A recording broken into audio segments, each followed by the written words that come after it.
Et salut tout le monde, bienvenue sur Tominer Football pour débriefer ce match olympique de Marseille-Liverpool. Score final 3-0 pour Liverpool. Je trouve que ce soir, on n'a pas vu un grand match. Je ne sais pas ce que vous en pensez. Moi, je n'ai pas trouvé que le niveau technique, l'intensité et même la qualité des buts ou des actions a été phénoménal. Mais je pense quand même que malgré un score sévère, on a quand même pu distinguer les deux niveaux d'équipe. Aujourd'hui, Liverpool joue quand même dans un cran au-dessus. C'est pas tout à fait le même monde. Et ce soir, Liverpool était en mode tueur à gages. Comme Dominique Szoboszlai et Ekitike sur la photo. C'était quand même un match de bandit de la part de Liverpool, un match de tueur à gages, vraiment. Là-dessus, on n'a vraiment pas grand-chose à dire. Autant de frappes, voire plus de frappes pour l'OM, plus de tirs cadrés, un tir cadré de plus, alors un gros poteau sur une belle occasion d'Ekitike, et ça finit en 3-0, donc c'est un peu sauvage, c'est vraiment sauvage comme performance de la part de Liverpool. Ça fait longtemps qu'on n'a pas vu des joueurs de Liverpool en mission, là pour faire mal, pour tuer le match. On a tué le match. Et ça fait très longtemps qu'on n'a pas été sérieux pendant 90 minutes. J'en parlais dans mon dernier débrief, vous le saviez. La concentration, elle a été là 90 minutes ce soir. Il y a eu des phases où on a laissé le ballon, il y a eu des phases où on a joué et on a fait le jeu. Et il y a eu des phases, pendant tout le match, je n'ai vu aucune phase de déconcentration. Et ça compte. Et ça compte si bien que 0-3. On a eu deux belles parades d'Alisson dans ce match. Franchement, un match d'Alisson super solide. Des milieux de terrain, un milieu de terrain qui a été très équilibré. En fait, globalement, Liverpool a fait un match complet, un match tactique, un match solidaire. Il y a eu tous les replis défensifs, ça a joué les duels. Et c'était franchement un match disputé, mais très solide de la part des Reds. Et l'OM aujourd'hui c'est un peu spécial et c'est pour ça que je trouve qu'aujourd'hui les Reds sont venus en mode tueur à gages. C'est que le match il finit 2 partout, il finit 1 partout, il finit même peut-être 2-1 pour l'OM. On n'est pas choqué. La performance de l'OM, elle est top. Mais ils sont tombés face à 11 tueurs à gages qui n'ont absolument rien laissé. Ça commence par 2 personnes, les latéraux. Voilà ce que c'est Liverpool. Liverpool, c'est une ADN de latéraux. Moi, j'ai développé mon amour pour Liverpool avec Arnold Robertson. 2 grands latéraux. Aujourd'hui, on a retrouvé 2 grands latéraux. Frimpong, top match. Kerkez, top match. Il a dégoûté Weah. Il s'entraîne 35 mètres. Contrôle de balle de Weah dans la profondeur. Il lève la tête, il voit Kerkez face à lui. Il a 2 solutions. Soit il joue l'1v1, il ne le passe pas. Soit il centre. 35 mètres. Des centres de balle à 35 mètres sur le côté. Comment tu veux qu'il soit précis? Comment tu veux qu'il soit dangereux? Trop bon, Kerkez, ce soir. Trop bon. Frimpong, exceptionnel. Offensivement, il y a quasiment un but qui est pour lui. Il déborde. Centre tendu, Rouli qui se la met en CSC, il fait le but tout seul. Murillo face à Frimpong dans la défense, Murillo sait où Frimpong va aller. Tout le monde sait que Frimpong va déborder. Il se fait défoncer. Il se fait déposer, c'est Frimpong en vitesse, c'est hallucinant. Il y a eu tous les retours. Mason Greenwood, il y a un moment, il s'est fait tenir tout le match par Kerkez, il s'est fait tenir tout le match par la défense, par les milieux, personne ne le lâchait. Mais à un moment donné, il se retrouve au milieu de terrain, parce qu'il dézone quand même, Greenwood. Il se retrouve au milieu de terrain, fin de corps sur Wirtz éliminé, frappe du droit, pétard. Qui est là pour s'interposer? Le 3e joueur à citer des Liverpool ce soir, Alisson. Alisson impeccable, top gardien, 3 parades exceptionnelles, la frappe de Guirion fermée qui part, main ferme, réflexe. La déviation sur la frappe de Greenwood avec le rebond, exceptionnel. Et en fin de match, sur Aubameyang qui centre un peu trop sa frappe, vers les prolongations. Franchement, Alisson exceptionnel, un gardien sérieux, un gardien qui te permet d'aller loin dans la compétition. Pour gagner une grande compétition, il faut un grand gardien. Liverpool, cette année, en Ligue des Champions, en crise, slot qui a 2 doigts de partir en octobre, en novembre, c'est top 4. Liverpool, 4e d'LDC. Hein? Ok, c'est pas non plus la crise qu'on nous promet. Moi, je trouve que Slot, ce soir, il fait un bon match. Les changements, ils sont bons. Gakpo, il rentre, il est décisif.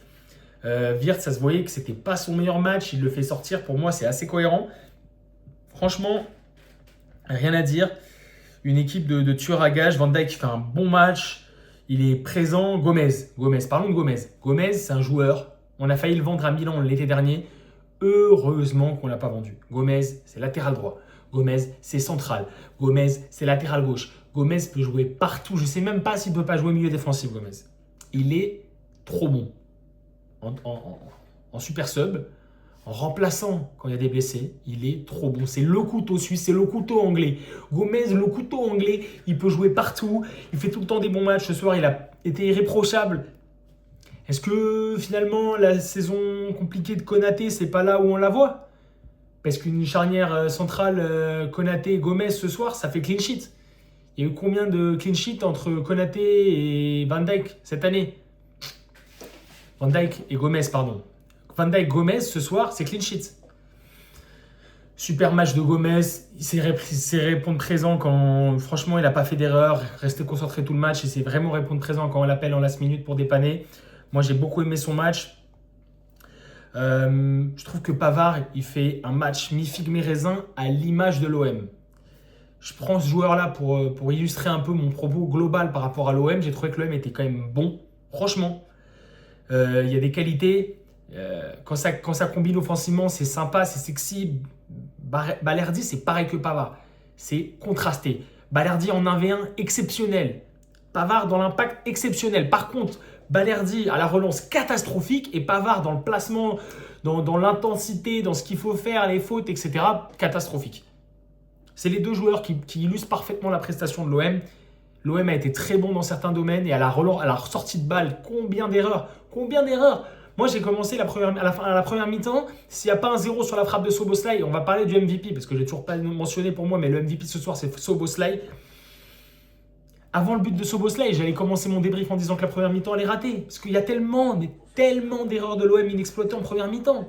C'est pas normal que l'OM perde des ballons à l'entrée de sa surface et qu'on n'en fasse rien.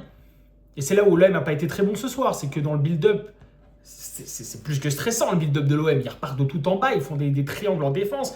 Il n'y a pas un joueur qui est libre. Ils jouent sous pression. Chaque balle qui est contestée, c'est sous pression. Mais tu te demandes comment est-ce qu'un supporter de l'OM peut tenir son rythme cardiaque devant cette télé. Moi, j'ai pété un câble alors que j'étais pour le Liverpool. Donc ouais, sur le build-up, alors c'est le style de De Zerbi, hein, pas être balancé devant.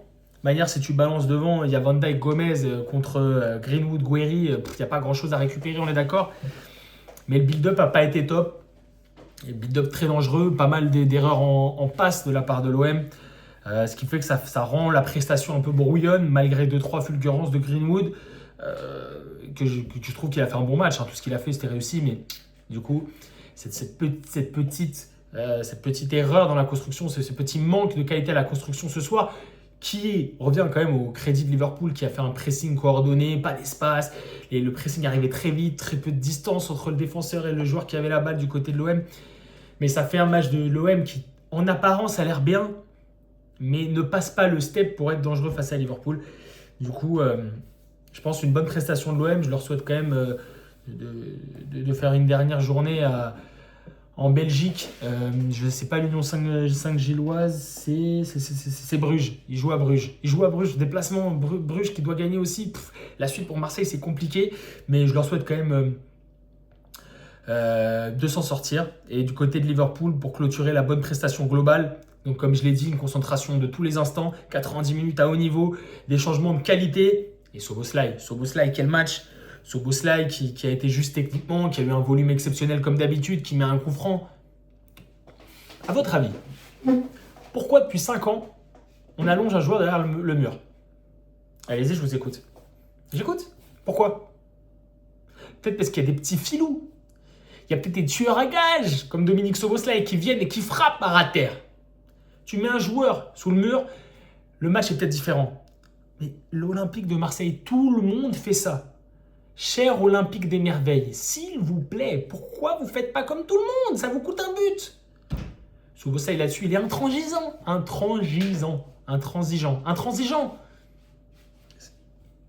Il laisse absolument aucune place. La frappe, elle est ras de terre, elle est millimétrée. Roulez la touche, il y a but quand même. Magnifique vision de jeu.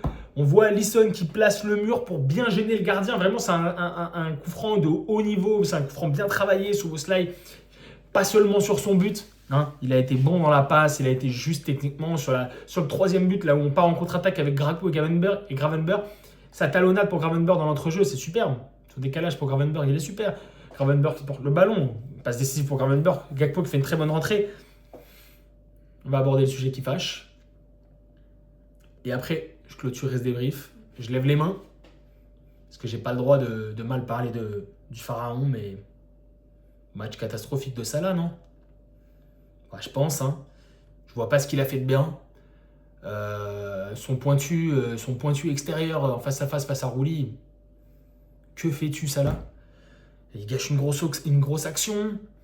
À un moment donné, il est à deux doigts de mettre une tête, mais il est quand même hors jeu. Donc finalement, c'est pas une réaction. Le match de Salah, il est pas top. Il est pas top. Mais il est vraiment pas top. Et en fait, si tu lui enlèves son raté en face à face, j'aurais dit qu'il est fantomatique. Mais son raté en face à face, le décalage de Gakpo, il est caviaresque. C'est un plateau. Il met un pointu vers le Caire.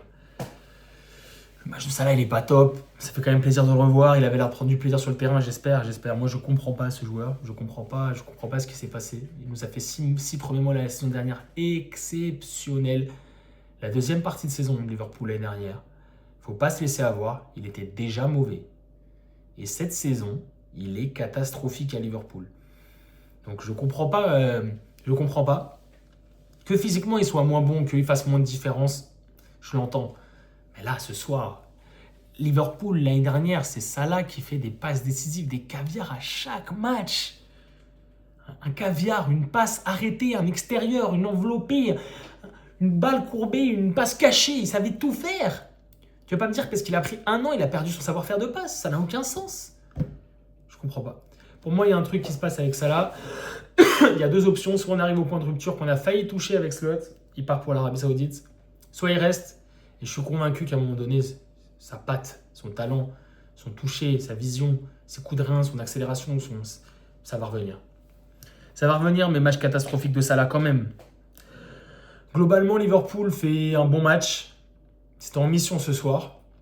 0-3. Il nous reste qu'un seul match, c'est Qarabag à la maison, si je dis pas de bêtises. Je pense que c'est Qarabag à la maison. Qarabag qui sont quasiment qualifiés, quoi. Ils sont quasiment qualifiés pour les barrages. J'espère que Liverpool va quand même faire le taf et qu'on va bien finir dans ce top 8, mais je crois qu'on est presque assuré d'être en top 8 quand même. Donc c'est quand même une saison solide de la part de Liverpool en Ligue des Champions. C'est assez paradoxal, cette saison elle est difficile à analyser. Il y a des recrues qui manquent au niveau, puis qui se mettent à niveau, puis d'autres arrivent, puis il y a des blessures gravissimes comme Léonie, on n'a aucune profondeur de banc.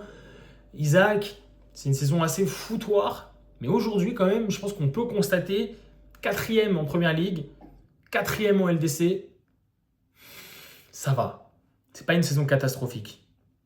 Donc, franchement, c'était pas le plus beau match, mais c'était quand même un match sympa à regarder. Donc, moi, je dis merci Liverpool. Merci les tueurs à gages d'être sortis en mission ce soir. Et puis, on se retrouve ce week-end pour un débrief de Bournemouth. Et prenez soin de vous surtout. Et gros bisous.